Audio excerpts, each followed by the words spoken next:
Olá, exploradores de mistérios!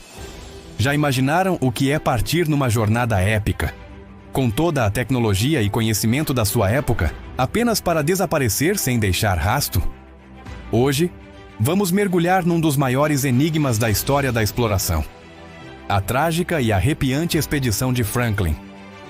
Em 1845, a Inglaterra era a maior potência naval do mundo e faltava apenas um grande prêmio para conquistar nos mares, a Passagem Noroeste. Uma rota lendária que ligaria o Oceano Atlântico ao Pacífico através do labirinto de gelo do Ártico. Para liderar essa missão audaciosa, foi escolhido Sir John Franklin, um veterano da Marinha Real Britânica, com 59 anos, que já tinha enfrentado o Ártico antes. Ele não estaria sozinho. A expedição contava com 128 homens, todos cuidadosamente selecionados, e 2 navios de última geração para a época, o HMS Erebus e o HMS Terror.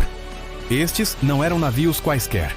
Eram navios de guerra, adaptados para o gelo, com cascos reforçados com placas de ferro e equipados com motores a vapor, uma inovação que lhes permitia navegar mesmo sem vento. Estavam preparados para tudo, ou pelo menos assim pensavam. Os navios foram abastecidos com provisões para durar 3 anos. Tinham mais de 60 toneladas de farinha, milhares de litros de sopa, carne enlatada, limões para prevenir o escorbuto e, claro, muito rum. Além da comida, levavam uma biblioteca com mais de 1000 livros, um piano e até talheres de prata gravados com os brasões dos oficiais. Era uma missão de prestígio. A partida de Londres foi um grande evento, com multidões a acenar e a desejar boa sorte. A tripulação estava confiante. Para eles, esta não era uma viagem para o desconhecido, mas sim a etapa final para a glória. No verão de 1845, os navios foram vistos pela última vez por baleeiros europeus na Baía de Baffin, no Canadá, enquanto esperavam por condições favoráveis para entrar no labirinto de gelo. Depois disso, silêncio. Um silêncio que duraria décadas. Passou 1 ano, depois 2, nenhuma notícia. A ausência de comunicação começou a preocupar o almirantado britânico, e principalmente a esposa de Franklin, Lady Jane Franklin. Ela era uma mulher notável, incansável, que se recusou a aceitar que o marido e os seus homens tinham simplesmente desaparecido. Ela pressionou o governo, usou a sua própria fortuna e mobilizou a opinião pública. Graças à sua persistência, a busca pela expedição perdida tornou-se uma causa nacional. Entre 1848 e 1859, mais de 30 expedições de resgate foram enviadas para o Ártico, tanto pela Grã-Bretanha como pelos Estados Unidos. Era a maior operação de busca e salvamento da história até então. Mas o Ártico não entrega os seus segredos facilmente. As primeiras pistas surgiram na ilha de Beechey, em 1850. As equipas de busca encontraram um acampamento de inverno, com restos de latas, equipamentos e, o mais assustador, 3 campas. Eram os túmulos de 3 jovens marinheiros que tinham morrido durante o primeiro inverno da expedição.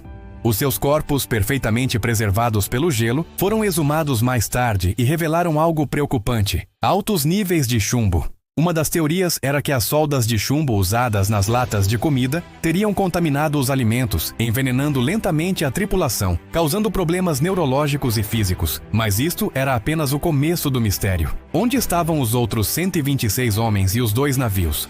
A peça mais importante do quebra-cabeças foi encontrada anos depois, na Ilha do Rei Guilherme. Era uma nota deixada num monte de pedras. Na verdade, eram 2 notas no mesmo papel. A primeira, datada de maio de 1847, dizia que tudo estava bem. All well. Mas na margem, uma segunda mensagem, escrita 1 ano depois, em abril de 1848, pintava um quadro desesperador. Sir John Franklin tinha morrido em junho de 1847. Os navios tinham ficado presos no gelo por quase 2 anos. O novo comandante, Francis Crozier, tinha decidido abandonar os navios e levar os 105 sobreviventes numa marcha suicida para sul, em direção a um posto de comércio a centenas de quilômetros de distância. Era uma marcha pela sobrevivência, através de um dos ambientes mais hostis do planeta. Mas a história mais sombria não veio dos exploradores britânicos, mas sim do povo que conhece o Ártico como ninguém, os Inuites.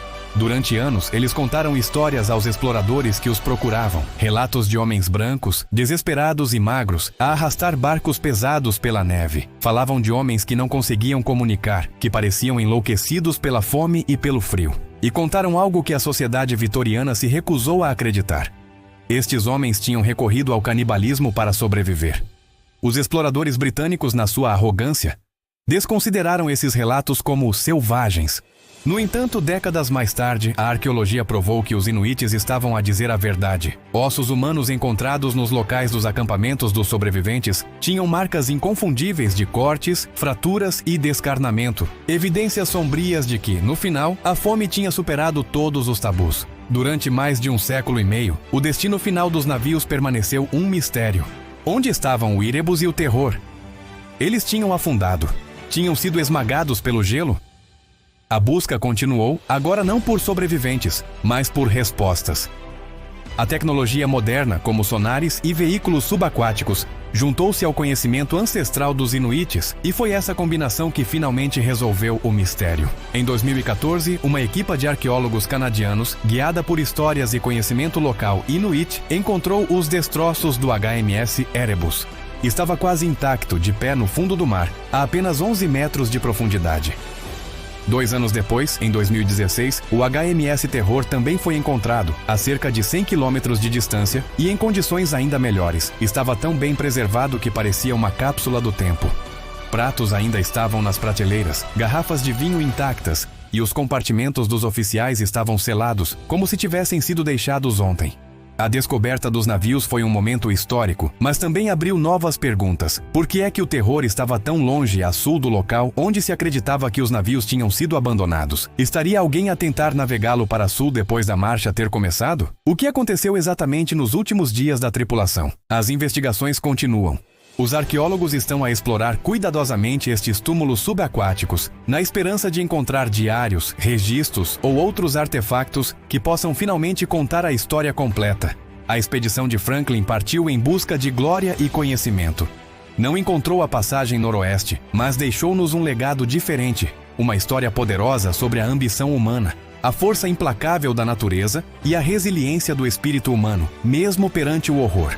Um mistério que o gelo guardou durante mais de 170 anos e que só agora começa a revelar os seus segredos. Obrigado por terem embarcado nesta viagem conosco. Se gostaram de desvendar este mistério, não se esqueçam de deixar o vosso like, subscrever o canal e ativar o sininho para não perderem as nossas próximas explorações. Até a próxima!